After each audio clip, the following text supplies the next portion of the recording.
everybody, and welcome back to another episode within our Zoom chat series. I'm joined today with Jamie and Kerry, who play Beth and Jack in Avernus. Thank you very much for taking time out of your day to join me today. Pleasure. And we're going to have a bit of a chat about them in Avernus and a few other things about them. So let's get started. Firstly, congratulations to you both with regards to Avernus's recent success in the film festivals. So far we've won four awards already. You both must be thrilled about this news. Yes, it's amazing. I'm so I don't even know what festivals David entered it for, but every day I get an email, boom, we've won another one. So I'm really delighted for him on that thing. Yeah, because and for Simon, the director. Yeah. Of everyone, actually. Everyone works so hard. So yeah. in such a short period of time. So yeah, delighted for them all. Yeah, no, it's very exciting for the film. Yeah, there is, David's showing me the list of festivals. It's a very lengthy list, so you'll get easily. I know. And the weird thing is, obviously, at the moment, even if you we're able to go to all these festivals, you can't because of everything that's going on. So we just sit here and the awards come tumbling in. Yeah, I like this kind of life. But no, I mean, going back to, for me, it's very special that David, who's put so much into this, written it obviously, and put so much into the production, that he gets all the recognition, because it really is, an incredible effort as a labour of love. Yeah, and he's an old friend of mine, but he's starting his way as a producer, and what a way to go, to make a little short like this that he's written with friends. We're all friends, we all know each other. So it's very special, and that's the gratifying part. Isn't that good? Absolutely agree. I concur. He talks a lot, so I'll just sometimes I'll try and interject. And I can look at you. Yeah, it's definitely a great start for Avernus. So you both play Beth and Jack in Avernus, which you're both a estranged husband and wife in the film. So let's just take a look at a little clip of you both here. Is that cocaine on the end of your nose, darling? Just kidding, darling.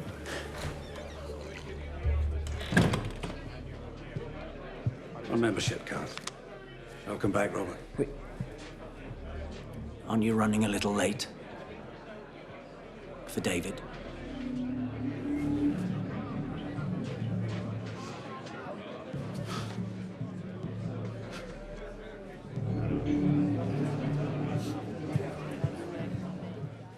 So no love lost there, but in real life, you're a happily married couple with 3 daughters. So how did you prepare for your role? How do we prepare? What you see is what you get. No, just kidding. I think you prepare in the same way that you do for any other role, and you look at the other actor as an actor. It's just that, an actor. It's quite weird, having been together for 20 years, you know somebody so well that you know their triggers, you know certain facial expressions, body language. So sometimes you do have to remind yourself that you're playing a character and not respond to, be triggered by a certain expression or a tone, and not respond as Kerry. What do you mean triggered? Triggered to do what? You trigger me quite a lot. So what do you feel like doing when you're triggered? Kissing you. Could have been some on-screen romance.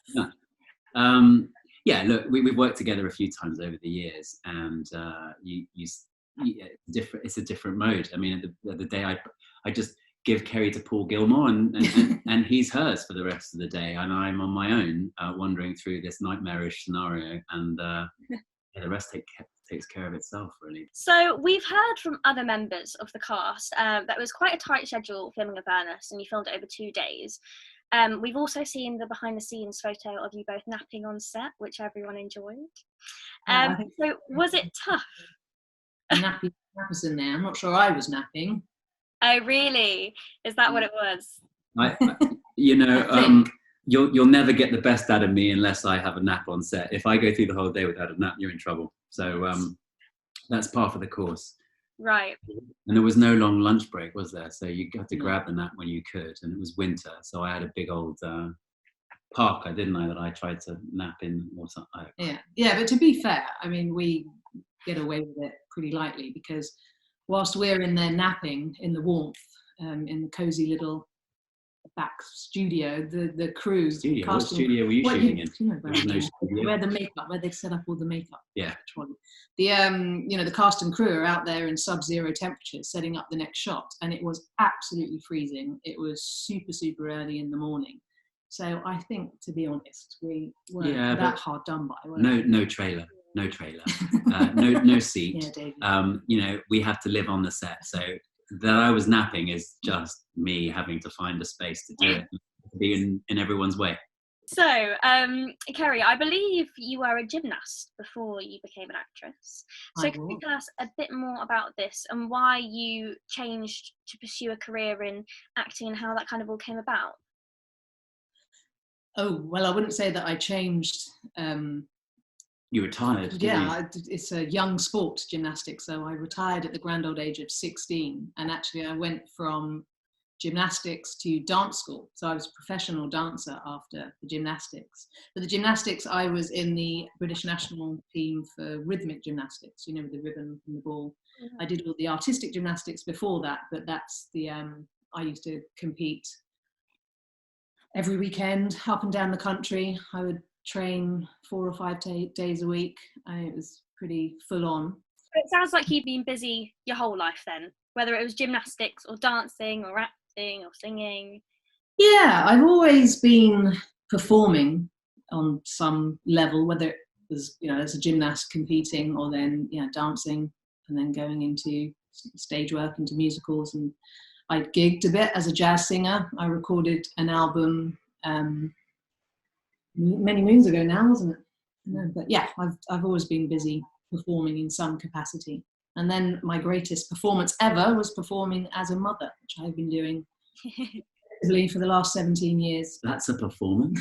Oh my. You should be top one. I thought that was real. I thought that was actually you. I'm so hot right now. I know. Focus. Shut up. You made me shut the windows and it's really, really hot. Only because we live in the middle of London, it's quite noisy outside. So, Jamie, a question a lot of your fans will want to know, and Kerry as well, how did you both meet? You said 20 years. Is it 20 years? It'll be 20 years next year. We met in Gourock, near Glasgow, on the banks of the Clyde in 2001. So then, I'd been hanging out in LA in what I thought was my big break in a film opposite Julia Stiles, and the financing went south. So I came back to Blighty in High Dudgeon thinking, I've just missed this opportunity to become a movie star. And I got sent this script, which wasn't great, let's be honest. It was a zombie film. You quite liked it. Well, I thought it was. No, it's true. Great. It's true. It's true. You saw right through it, but it was a lead role, so I was all excited. Anyway, I got there, and isn't it the director, producer, and writer were all first-timers, friends who. Yeah. And after the actually, with 3 days into filming, people. Really, they're great people. But 3 days into filming, the director told us that he actually didn't want to be a director anymore. So, as far as I know, he's not. So, so then we decided we'll probably burn the candle at both ends. And that this film will never see the light of day. So we just had an absolute blast. And I have to say, it was the most fun I've ever had on a job. Thanks very much. Isn't it? Yeah. I think. Thanks very much. Oh, yeah. It's one of those rare occasions where, look, 20 years later, here we are. No, we had a blast. I remember jumping into pools in the middle of the night on the banks of the Clyde, and you playing tambourine for the local pub band and singing and stealing the show. Doing it, we had a great time. So that's how we met. So I know after filming Avernus, Kerry, you went to LA to shoot a new TV series called Angeline. What can we expect from you in this upcoming role?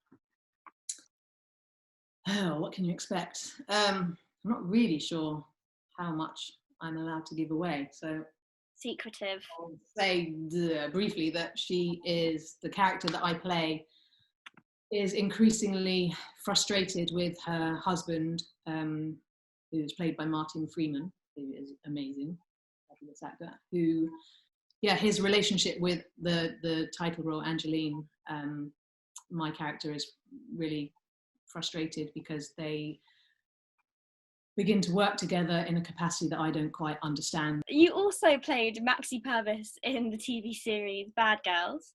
I believe this is one of your earlier roles and one that you are well recognised for. So do you think this role was monumental in your career? Oh, well, I'm not sure there's anything monumental about my career, but Oh, don't say that. well, funnily enough, I have a funny story about that, because when we were actually filming the show, when the show was going out, and it was huge. Bad Girls was, I think, went out between 10 and 14 million viewers a week. It won the National Television Awards, I think 3 times in a row. So it was a huge show. But I never got recognised as Maxie. And one time I was out with the Victoria, who played my sister Tina, and Pauline, who was another member of the Peck and Boot Gang. And I remember these girls came running up to us saying, "Oh my God, you know, you're the Peck and Boot Gang, you're the Peck and Boot Gang." And then said to Tina, "Your sister, she's such a bleep bleep bitch in the show. If I saw her, I would tell her and I'd give her what for." At which point I sort of just stepped back and said, They're like hiding. I had no idea that it was me. So I'm not sure why. Well, I guess it's a good thing, really. Yeah, it's your acting prowess. It's like you're being a mum. It's like a performance. So anyway, yes, that. As for it being monumental, well, I mean, my career, you know, as I said, I've dedicated the last 17 years I've been a mum. It was a choice to be hands-on mum. We had many children very quickly. We had 3 children in the space of 14 months because we had twins, 14 months after the first one. And Jamie had booked Battlestar, so we were going over to Canada. So I thought, well, you know, I'll tag along and I'll be a hands-on mum that I wanted to be. And then I did manage to keep my fingers in the pie a little and do little roles here and there. But it's only really in the last couple of years that I've sort of actively come back and dedicated my time, or at least said to my agent that now I am happy to do 17 hours on a film set or a stage show or a tour. But before that, I wanted to be around for the kids. You must have had your hands full, I can imagine. 3 kids. More than full. So, Jamie, you've been in many TV series in many countries, but am I right in saying that the first series was Hornblower as midshipman Archie Kennedy? Yeah, absolutely right. I was at Lambda doing a 1-year postgrad after my degree, and I got this job while I was at drama school, so I was super lucky, and not just any kind of job either. Most amazing job where you go to the Ukraine, to Yalta. This was in 1997, so right after the Soviet Union fell apart and it was now part of the Ukraine and not Soviet Union. It was such an experience. We had a frigate built from scratch for us, and we were filming on the high seas every day in Nelson era naval costumes with amazing actors. So from the high seas into space as Leopoldo Adama, I hope I pronounced that correctly, in Battlestar Galactica, how did that role come about as well? Because I'm American, and weirdly, or not weirdly, but I'm American, always have been since birth. My dad's from Detroit, Michigan, so I always had this passport, and Lambda took us over to the States to do a showcase. Those of us that could work in America, we had a few Americans at Lambda, which is the London Academy of Music and Dramatic Art. So I very quickly picked up an agent over there and was keen to keep my foot or do work over there. Once I started working in television, I thought, well, if you're going to work in television, why don't you work in where television was invented? So it wasn't literally invented there, but you understand what I mean. Yeah. And so I would go over to LA every year for a couple of weeks, 3 weeks, 4 weeks, as long as I could muster. And as I said before, I thought my big break had come and gone, in that I got a starring role in an independent film opposite Julia Stiles with Kathy Bates. And instead got me. And instead got married and had 3 kids, which was amazing. But I kept on going back. I was doing a show called Ultimate Force, and I was about to be written out of it. And I think I said to you, I think we were pregnant So life was just about to change in a really serious way. And I said, look, I'm going to go over to LA and try my hand for 2 weeks. I booked a 2-week trip. And the first script that my manager, Alan Siegel, who's a dear friend, threw down on the table, we were having cocktails. And the first night I got there, I was jet lagged. He threw this script down, Battlestar Galactica. And I went, oh, why would anybody remake that? I loved it in the 70s, but what are we obsessed about remakes? I read this script. I thought, oh, this script is pretty good. I didn't recognize any of the characters because they all had different names. Like my character in the original was called Apollo, and now I was Leah Dharma, as you pointed out. So anyway, I went in about 5 times for different people. And by the end of this 2-week thing, literally on the last night, same cocktail got produced, and Alan said, you know, you just got the role. And it was my first big television success in terms of a role in America. But during this 2-week trip, Kerry had come out to join me after a week, and we had a big decision to make, because in America, what they do is when they're going to test you for a role, like when you're down to a shortlist, they make you sign the contract. So you have to negotiate all the terms before you've actually got the job. Right. They tear up like 4 of the contracts and honor one of them. So whoever gets the role. So we had a big sit down and go, this means moving to Vancouver or LA for potentially, the contract was 5 years.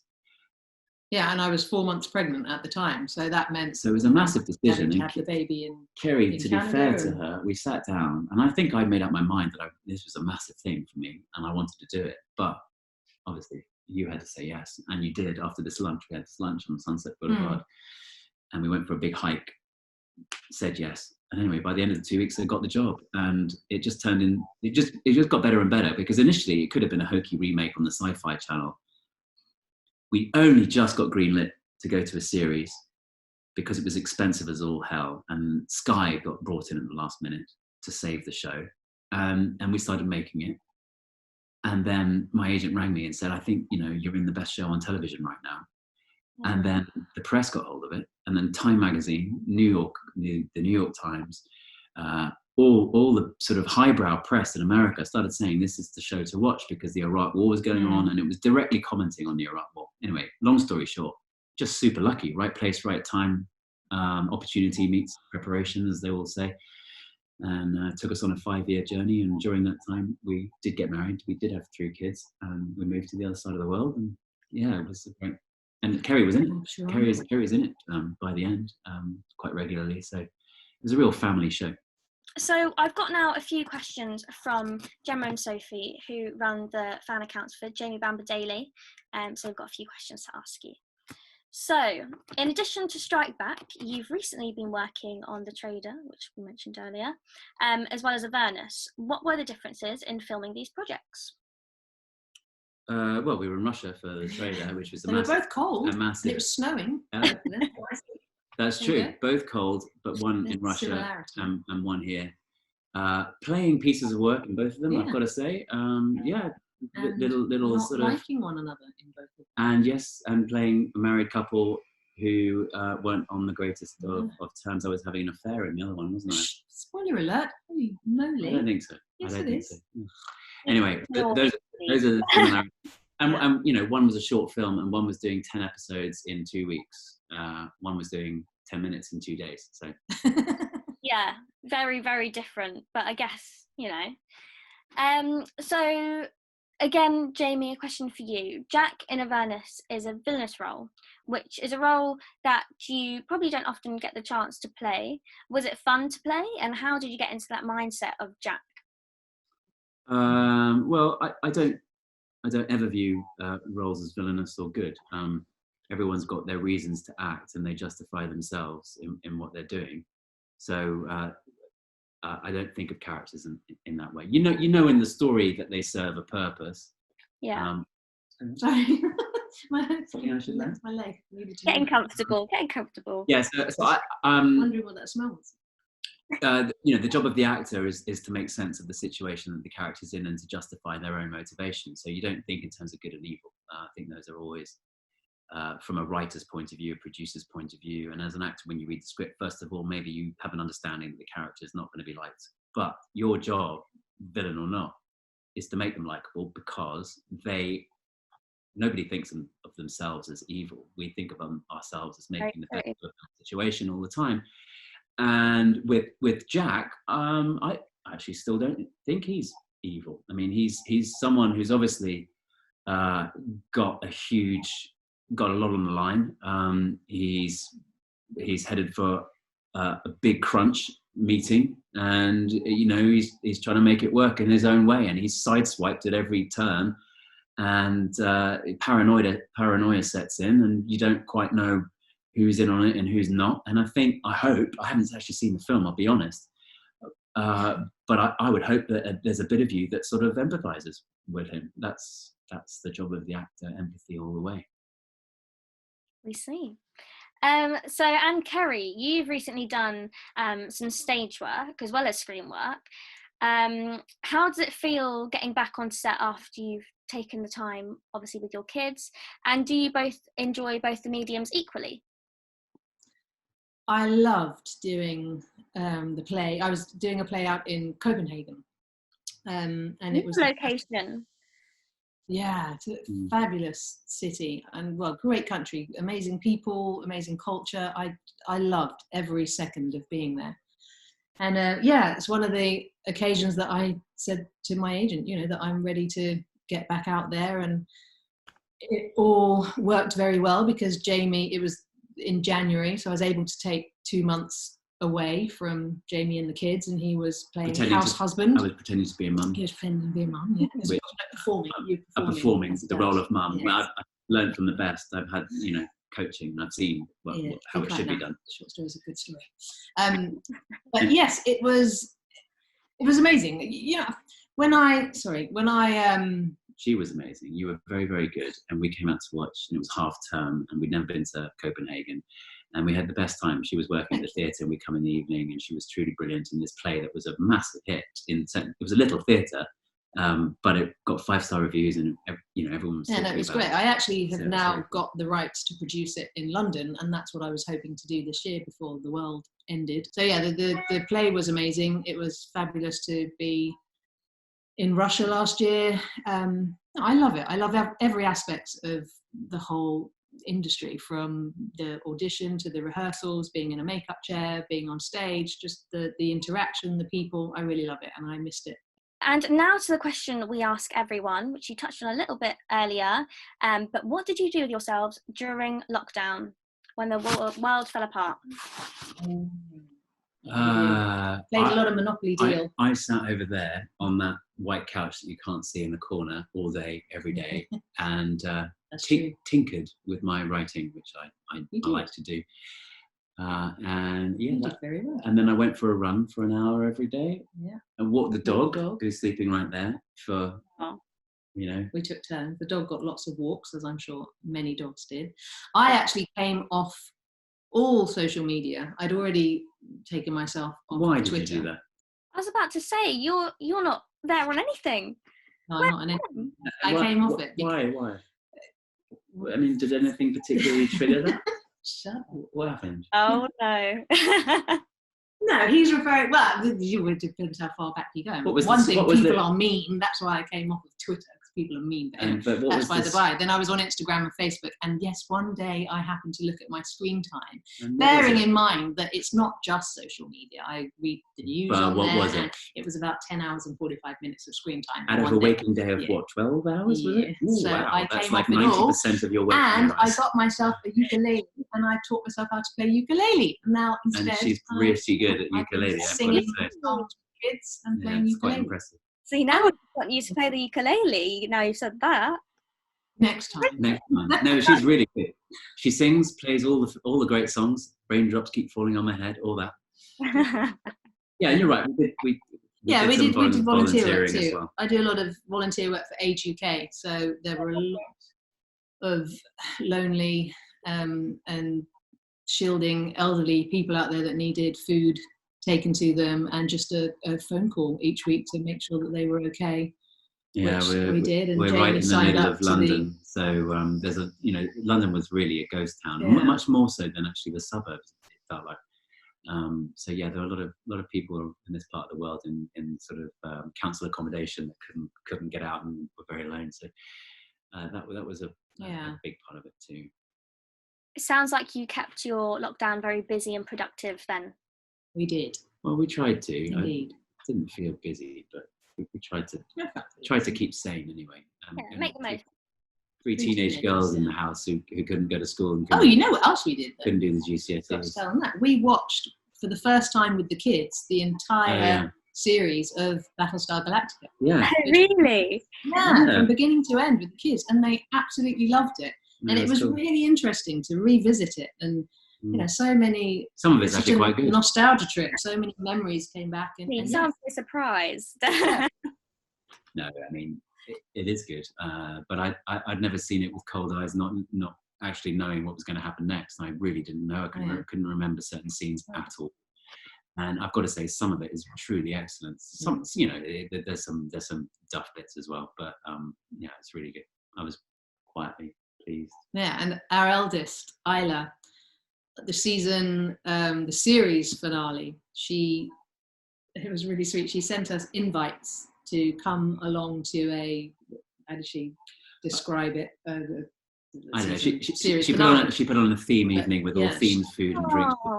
Into the kitchen, and she baked Cylon-shaped cookies, and cool. She made different decanters of drinks that were green, like wow.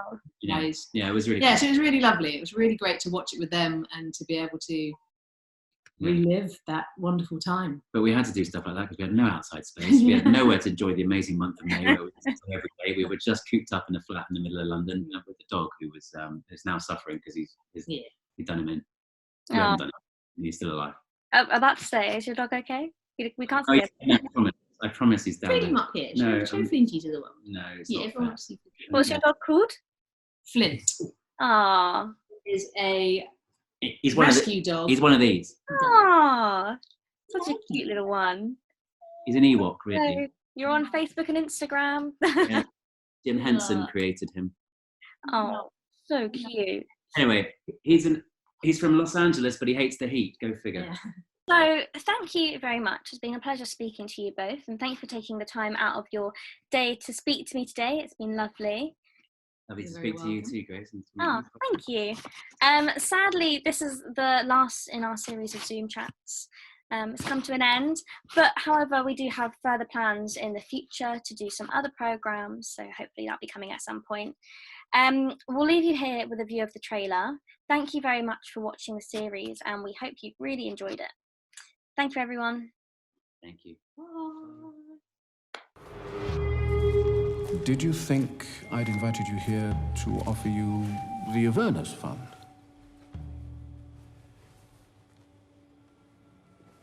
Are you offering me the Avernus Fund?